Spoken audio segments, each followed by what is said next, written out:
새해의 설렘이 채 가시기도 전에 대한민국 연예계는 말 그대로 핵폭탄급 충격에 휩싸였습니다. 대중에게 웃음을 선사하며 최고의 주가를 올리던 톱스타 박나래를 둘러싼 폭로전이 이제는 단순한 노사 갈등을 넘어 차마 입에 담기 힘든 사생활 논란과 불법 의료 시술 의혹으로 번지며 통제불능의 상태로 치닫고 있기 때문입니다. 특히 이번 사태의 도화선이 된 차량 내 특정 행위에 대한 폭로는 대중의 상식선을 완전히 무너뜨렸습니다. 단순히 연예인 개인의 일탈을 넘어 그를 가장 가까이서 보조하던 매니저들을 향한 정신적 가해가 어느 정도였는지가 수면 위로 드러나면서 우리는 지금 화려한 조명 뒤에 숨겨진 엔터테인먼트 업계의 가장 어두운 단면을 마주하고 있습니다. 이번 폭로에서 가장 경악스러운 대목은 매니저라는 전문 인력이 근무하는 이동 중인 차량이라는 공적인 업무 공간이 누군가에게는 통제되지 않는 욕망의 분출구로 전락해 있다는 사실입니다. 전 매니저들이 고용노동청에 제출한 진정서에 따르면 박나래는 운전석과 조수석에 직원이 탑승한 상태임에도 불구하고 뒷좌석에서 동승한 남성과 차마 눈 뜨고 볼 수 없는 수준의 부적절한 행위를 강행했습니다. 저널리즘적 관점에서 볼 때 이는 단순한 애정 행각이 아니라 위력에 의한 직장 내 괴롭힘의 전형입니다. 폐쇄된 차 안에서 운전대를 잡고 있는 직원은 연예인의 지위와 권력 앞에 해당 상황을 피하거나 거부할 권리조차 박탈당한 채 원치 않는 시각적, 청각적 정보를 강제적으로 수용해야 했습니다. 이는 근로기준법상 명시된 인격권 침해를 넘어선 심각한 정신적 폭력이며 이동 중인 차량에서의 돌발 행동은 곧 대형 교통사고로 이어질 수 있는 살인 미수와 다름없는 위험천만한 도박이었습니다. 이러한 행위의 심각성은 현대 노동법이 규정하는 안전한 노동 환경의 가치를 전면적으로 훼손했다는 데 있습니다. 특히 자동차라는 특수하고 밀폐된 공간은 매니저들에게는 고 사무실이자 생존의 현장입니다. 이곳에서 벌어진 부적절한 행위는 단순한 도덕적 비난을 넘어 노동자가 거부할 수 없는 환경을 조성하여 정신적 굴욕감을 준 명백한 갑질입니다. 실제 법조계 전문가들은 이번 사건이 대법원 판례에서 강조하는 성적 수치심을 유발하는 환경 조성에 해당할 가능성이 높다고 지적합니다. 운전 중인 매니저가 백미러를 통해 강제로 목격해야 했던 장면들, 그리고 좁은 실내를 가득 채운 소음들은 그 자체로 고문과 다름없었을 것입니다. 더욱 충격적인 것은 박나래가 이러한 행위 도중 흥분을 이기지 못하고 운전석 시트를 반복적으로 걷어찼다는 증언입니다. 이는 운전자의 집중력을 분산시켜 자칫하면 무고한 시민들의 생명까지 앗아갈 수 있는 도로 위의 흉기나 다름없는 행위였습니다. 이 사건이 단순한 해프닝으로 끝날 수 없는 이유는 연예계에 만연한 갑과 을의 기형적인 구조가 투영되어 있기 때문입니다. 매니저는 연예인의 일거수일투족을 관리하며 가장 가까운 거리에서 서비스를 제공하지만 역설적으로 그 친밀함이 인권 유린의 방패막이가 되는 경우가 허다합니다. 이번 진정서에 담긴 우리가 매니저 활동을 해야 하는 연예인이다 보니 그 사람의 지위를 이용하여 원치 않는 상황을 눈과 귀로 견뎌야 했다는 대목은 대한민국 엔터테인먼트 산업의 노동자들이 처한 처참한 현실을 상징합니다. 고용노동부 통계에 따르면 연예계 종사자의 상당수가 직장 내 괴롭힘을 경험하고도 보복이 두려워 신고하지 못하는 실정입니다. 박나래라는 거대한 권력 앞에서 매니저들이 느꼈을 무력감과 공포는 단순히 개인의 일탈을 넘어 시스템의 붕괴를 의미합니다. 만약 일반 기업의 임원이 수행비서가 운전하는 차 뒷좌석에서 이러한 행위를 했다면 즉각적인 해고 사유이자 형사처벌 대상이었을 것입니다. 더욱이 대중의 수사망이 좁혀지고 있는 지점은 함께 동승했던 의문의 남성과 그 배후의 도살인 주사 이모의 존재입니다. 연예계 관계자들과 누리꾼들 사이에서는 이 남성이 일반적인 연인이 아닐 가능성이 매우 높다는 분석이 지배적입니다. 매니저들이 굳이 전 남자친구라는 표현 대신 남성과 그런 행동을 했다라며 거리감 있는 단어를 선택한 배경에는 이 남성의 정체가 연예인의 사생활 중에서도 가장 치명적인 부분을 점유하고 있음을 암시합니다. 일각에서는 이 남성이 과거 논란이 되었던 유흥업소 종사자나 이른바 호스트가 아니냐는 의혹까지 제기되고 있습니다. 이는 단순히 연예인의 이성관계 문제를 넘어 불건전한 인적 네트워크가 연예인의 일상에 깊숙이 침투해 있음을 시사합니다. 만약 이 남성이 특정 대가를 목적으로 관계를 유지해온 인물이라면 박나래는 자신의 매니저들을 그들의 부적절한 관계를 증명하는 강제적인 목격자로 활용한 셈이 됩니다. 여기에 최근 궁금한 이야기 Y 등 탐사 보도를 통해 밝혀진 주사 이모의 무면허 의료 행위 의혹은 사건의 질적 수준을 범죄의 영역으로 끌어올렸습니다. 보도에 따르면 이른바 주사 이모라 불리는 여성은 정식 의료 면허가 없는 해외 환자 유치업자 출신으로 연예인들에게 다이어트나 피로 회복을 명목으로 성분 불명의 강력한 수액을 투약해온 것으로 드러났습니다. 해당 수액에는 염증 수치를 급격히 낮추는 스테로이드 성분이나 의존성이 강한 특정 약물이 대량으로 포함되었을 가능성이 제기되고 있습니다. 전문가들은 정상적인 인지 상태를 가진 성인이라면 타인이 지켜보는 좁은 공간에서 그런 비상식적인 행동을 할 수 없다며 박나래가 섭취하거나 투여받은 약물이 심신미약이나 극심한 흥분 상태 혹은 판단력 상실을 유도했을 가능성을 강력하게 제기하고 있습니다. 주목해야 할 점은 이 주사 이모를 둘러싼 은밀하고도 치밀한 배후 네트워크의 실체입니다.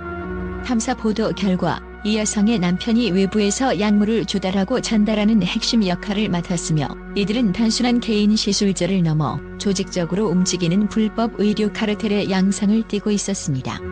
특히 놀라운 점은 정식 병원장조차 이들에게 이용당했다는 사실입니다. 해당 병원장은 해외 환자를 유치해오는 마케팅 업자로만 알고 있었을 뿐 병원 밖에서 독자적인 의료 행위를 벌이고 있는지는 꿈에도 몰랐다며 억울함을 호소하고 있습니다. 이는 이들의 활동이 정식 의료 시스템의 허점을 얼마나 교묘하게 파고들었는지를 보여줍니다. 박나래가 차량 내에서 보여준 기이한 행동들은 이러한 불법 약물 투약의 부작용과 떼어놓고 생각하기 어렵습니다. 운전 중인 매니저를 아랑곳하지 않고 운전석 시트를 발로 차며 난동을 부리거나 공공연한 장소에서 사회적 지위를 망각한 채 행각을 벌인 것은 단순한 성격적 결함이라기보다 특정 약물에 의한 병적 흥분이나 인지 기능 저하의 전형적인 증상이라는 분석이 지배적입니다.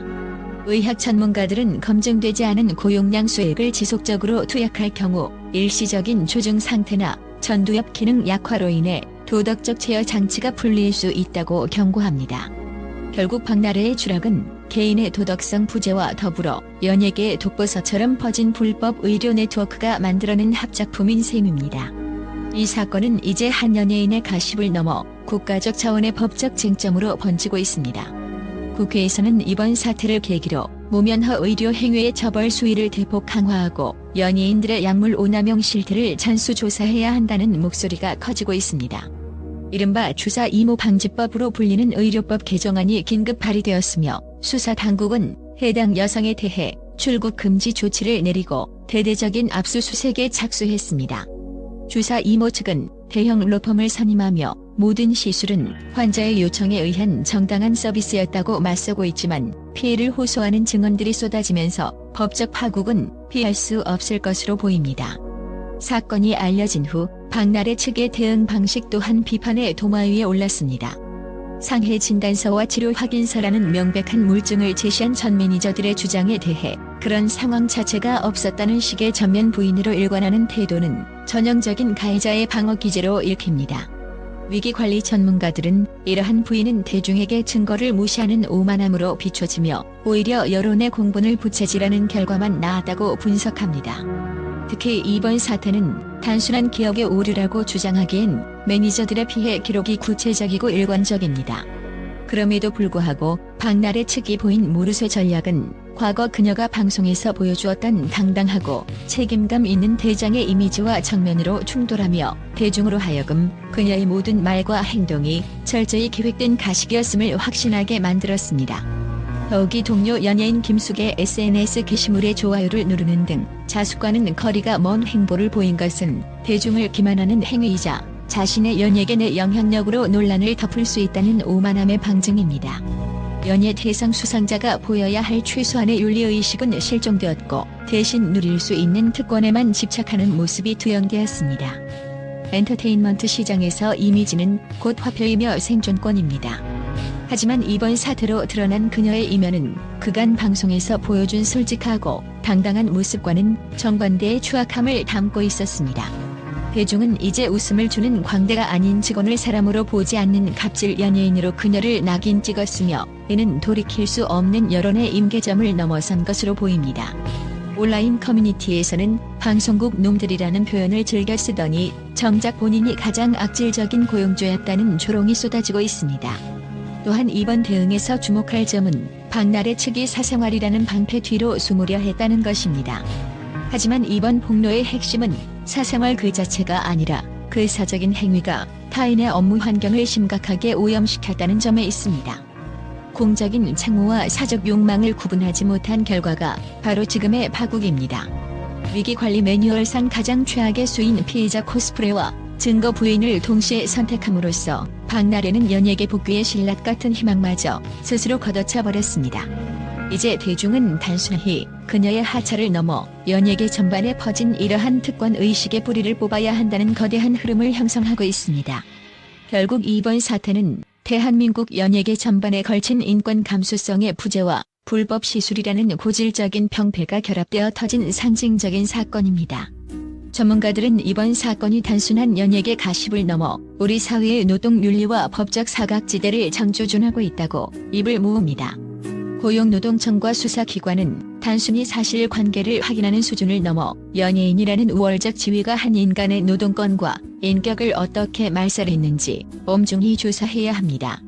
연예인의 차량이 개인의 사적 해방구가 아닌 누군가에겐 엄격한 업무 현장임을 법적으로 제정의해야 할 시점입니다. 또한 연예인들을 대상으로 독버섯처럼 퍼져있는 주사 이모 등 불법 의료 네트워크의 실체를 낱낱이 파헤쳐 제3의 박나래 사태를 방지해야 할 것입니다. 화려한 연예 대상 트로피와 억대 출연료보다 중요한 것은 자신을 위해 헌신하는 스태프들을 향한 최소한의 예의와 인간적 존중입니다. 대중은 더 이상 가식적인 웃음 뒤에 숨겨진 추악한 권위주의를 용납하지 않습니다. 이번 사건이 연예계에 만연한 비정상적 관행을 도려내고 노동자가 보호받는 건강한 엔터테인먼트 문화를 정착시키는 뼈아픈 교훈이 되기를 강력히 촉구합니다. 투명한 수사와 엄중한 법적 책임만이 무너진 대중의 신뢰를 회복할 수 있는 유일한 길임을 명심해야 합니다.